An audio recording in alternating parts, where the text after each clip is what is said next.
Neymar ബ്രസീലിന്റെ മികച്ച താരങ്ങളിൽ ഒരാളാണ്. അദ്ദേഹത്തിന്റെ കളിമികവിന് വിശേഷണങ്ങൾ ആവശ്യമില്ല. എന്നാൽ സമീപകാലത്ത് താരത്തിനുണ്ടായ പരിക്കുകൾ സങ്കീർണമായിരുന്നു. അതിൽ നിന്ന് മോചിതനായി ഇപ്പോൾ ക്ലബ്ബ് ഫുട്ബോളിൽ കളിക്കുന്നുണ്ട്. ഫിറ്റ്നസ് ലെവലിലും മെച്ചപ്പെട്ടു വരുന്നു. ഈ സാഹചര്യത്തിൽ തീരുമാനമെടുക്കാൻ എനിക്ക് കഴിയും. അത് 100% പ്രൊഫഷണൽ ആയിരിക്കും.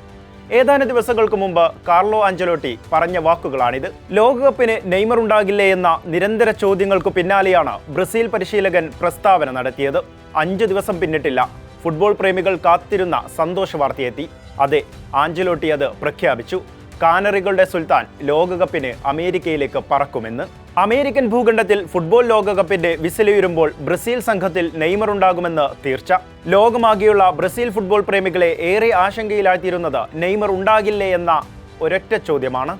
എന്നാൽ ജൂൺ 11 ആരംഭിക്കുന്ന ഫിഫ ഫുട്ബോൾ ലോകകപ്പിനുള്ള 26 അംഗ ബ്രസീൽ ടീമിനെ കോച്ച് കാർലോ ആഞ്ചലോട്ടി പ്രഖ്യാപിച്ചപ്പോൾ അതിൽ 34-കാരനായ നെയ്മർ ഉൾപ്പെട്ടു. ഇതോടെ എല്ലാ അഭ്യൂഹങ്ങൾക്കും വിരാമമിടാനും ബ്രസീൽ ഫുട്ബോൾ ഫെഡറേഷന് സാധിച്ചു. നെയ്മറിന്റെ ഫിറ്റ്നസിനെ ചൊല്ലി നിരീക്ഷകർക്കിടയിൽ സംശയങ്ങൾ ഉണ്ടായിരുന്നെങ്കിലും താരത്തിന്റെ അനുഭവ സമ്പത്തിലും കളിമിടുക്കിലും കോച്ച് കാർലോ ആഞ്ചലോട്ടി വിശ്വാസമർപ്പിക്കുകയായിരുന്നു.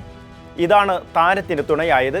2025 മെയിൽ ടീമിന്റെ ചുമതലയേറ്റെടുത്ത ശേഷം ഇതാദ്യമായാണ് ഇറ്റാലിയൻ കോച്ച് നെയ്മറെ ടീമിലേക്ക് വിളിക്കുന്നത്.